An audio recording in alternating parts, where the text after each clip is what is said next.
반갑습니다. 자, 횟수로 한 3, 4년 정도쯤 된 것 같은데, 친한 지인들이 주식 시장에 뛰어들기 시작하면서 차트, 기술적 매매에 대한 것을 배우고 싶다고 해서 하루 날 잡고 숙박을 하면서 나름대로 전달을 했던 부분이 있습니다.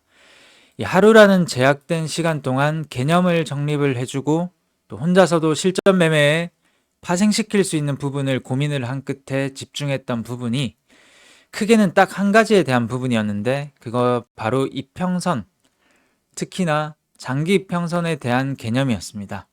이런 얘기를 왜 꺼내냐 하면 오늘 관점 공유 드리고자 하는 종목에 대한 설명과 연관이 있기 때문입니다. 캐시코트레를 보시면 일단 오해가 없도록 이게 5분봉인데 제가 지난 금요일에 종가 무렵에 종가 베팅을 하고 넘어온 종목임을 미리 말씀을 드립니다. 자, 일봉으로 돌아와서 장기 평선이라고 말씀을 드렸죠. 240일 빨간색 이 1년 장기 평선에서 저항을 받고 나서 일단 우하향을 쭉 하게 되는데 다시 한번 물량이 들어오면서 상승을 하는 척을 했지만 다시 한번 1년 장기 평선 부근에서 저항을 받게 되죠. 그리고 그 사이에는 이 120선에서도 마찬가지로 저항을 보입니다. 또 그 아래에서는 62평에서도 저항을 받는 모습을 꾸준히 보이게 되죠. 하지만 최근의 주가의 흐름을 본다면 더 이상 이렇게 하락을 하는 것이 아닌 하방 경직을 보이고 있습니다.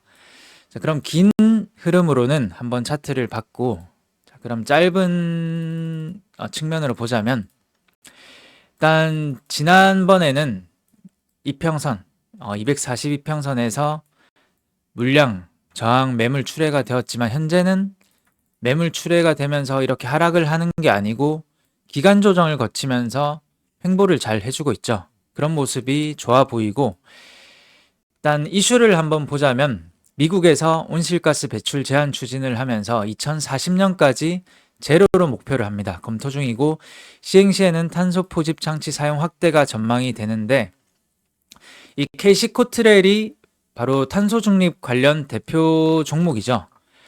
그러면서 탄소 포집 장치 사용이 의무화는 아니지만 목표 달성을 위해서 탄소 포집 장치 사용이 확대될 것으로 예상이 된다라고 합니다.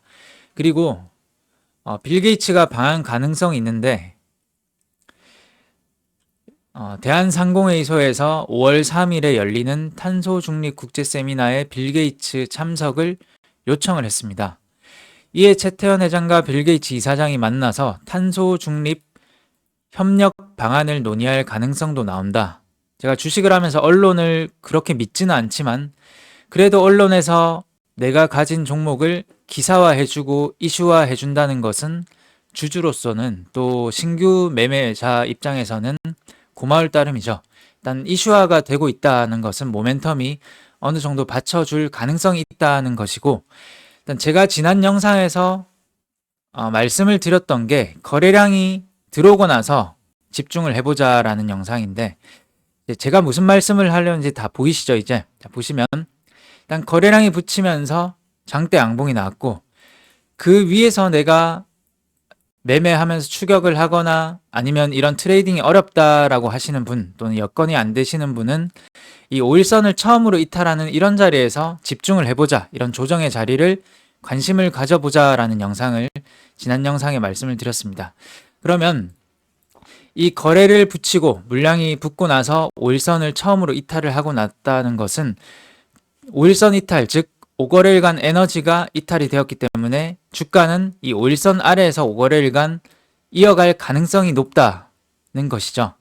자, 1거래일, 2거래일, 3거래일, 4거래일, 5거래일 이 종목은 5거래일이 아니고 4거래일이 흘렀습니다. 공식화할 수는 없죠. 딱 5라고 할 수는 없습니다. 그리고 4거래일 흐르고 나서 지금 5선 탈환을 해주고 지금 상승을 이렇게 다시 한번 5일선을 이탈하는 척을 했지만 상승을 해줬기 때문에 이거를 하나의 흐름으로 보도록 하겠습니다. 자, 4, 3 대략적인 대칭을 이어가고 있기 때문에 다시 한번 이런 조그만 대칭이 나온다, 잔잔한 흐름이 나온다면 또 한번 추가적인 상승이 나올 가능성도 있다라는 관점으로 저는 접근을 하고 있습니다. 일단 1차 매수를 했지만 거래량이 터졌고 봉도 크기 때문에 조금 조정이 나오면 더 매력적인 타점이라고 생각을 하는데, 이 장대 양봉의 절반값 부근에서까지 내려온다면 이 사이에서는 저도 언제든지 2차, 3차 매수로 비중을 확대해갈 생각입니다. 그래서 매도를 한다, 손절매를 하자면 이 장대 양봉의 시가를 이탈할 때 또는 올라올 5일선을 이탈할 때를, 종가상 이탈할 때를 손절매 관점으로 저는 잡아볼 계획입니다. 그래서 제가 말씀을 드리고 제가 보유를 하고 있는 종목이라고 해서 좋고 상승할 수가 있는 상승한다는 보장은 없습니다. 그래서 따라오는 것보다는 본인의 원칙에 맞다면 또는 시나리오를 잘 세우고 매매 대응, 그리고 모멘텀을 보면서 대응을 하겠다면 한번 보시면 좋을 것 같습니다. 그 다음에 덕산 테코피아를 보고 있습니다. 덕산 테코피아도 일부러 제가 여러분들 도움이 되시라고 이해하기 쉽도록 동일한 차트를 다 들고 왔습니다. 보이시죠? 거래량이 붙고 나서,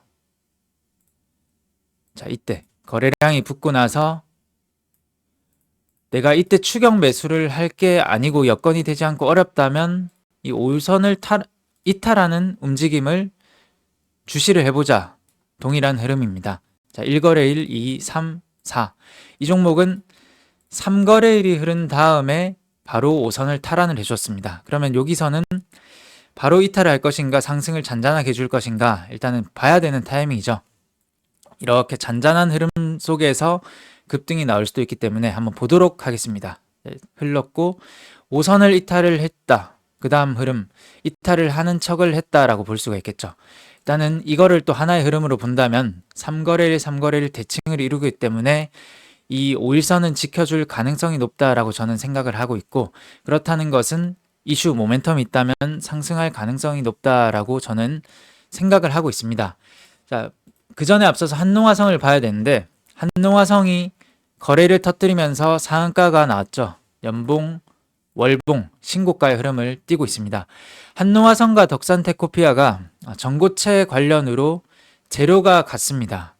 근데 일단 한농화성이 먼저 선발로 치고 갔고, 그 다음 덕산테코피아는 치고 간 흐름이 없습니다. 일단 후발주로 만약에 좀 재료가 부각이 같이 된다면 일단 덕산테코피아도 좋은 흐름이 나올 가능성도 있기 때문에 집중을 해볼 예정이고, 대신에 한농화성이 분봉을 보면 좀 상한가를 마감을 지지부진하게 닫았습니다. 그래서 일봉상 갭이 어느 정도 뜨고 그냥 바로 음봉으로 바로 빼버릴 수도 있기 때문에, 이렇게 빼버린다면 그 후발주인 덕산테코피아 역시 이렇게 흐를 가능성이 있겠죠. 더 힘이 약하기 때문에. 대신 시나리오가 정말 많은데 한농화성이 그냥 바로 상승을 다이렉트로 해준다면 덕산테코피아도 역시 후발주로 인식이 되면서 또 상승을 해줄 수 있다.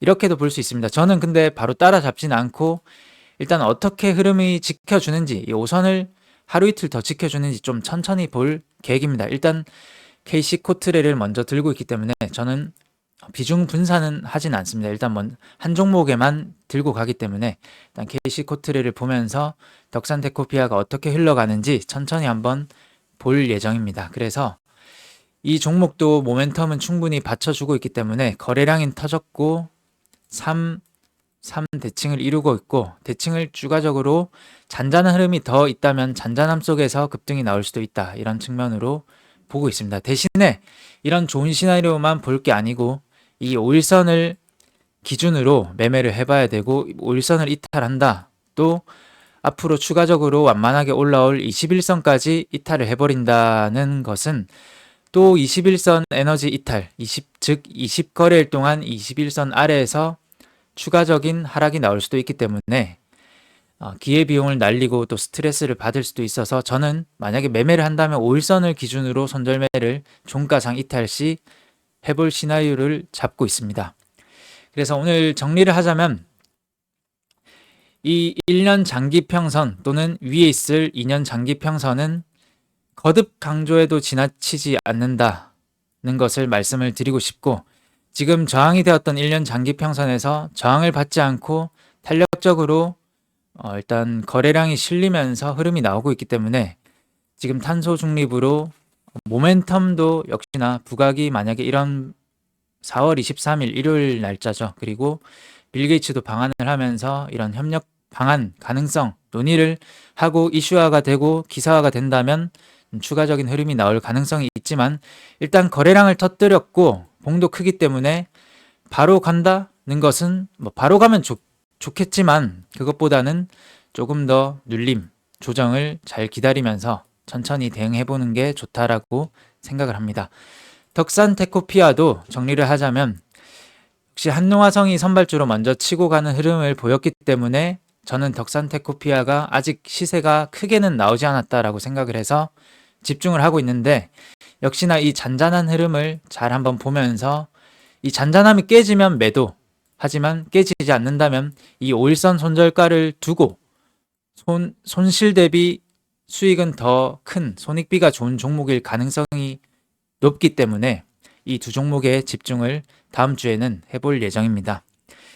그래서 선택과 집중 잘 하시면서 대응도 잘 본인의 원칙 하에서 하시면서 한 주도 건강하시고 좋은 한 주 보내셨으면 좋겠습니다. 감사합니다.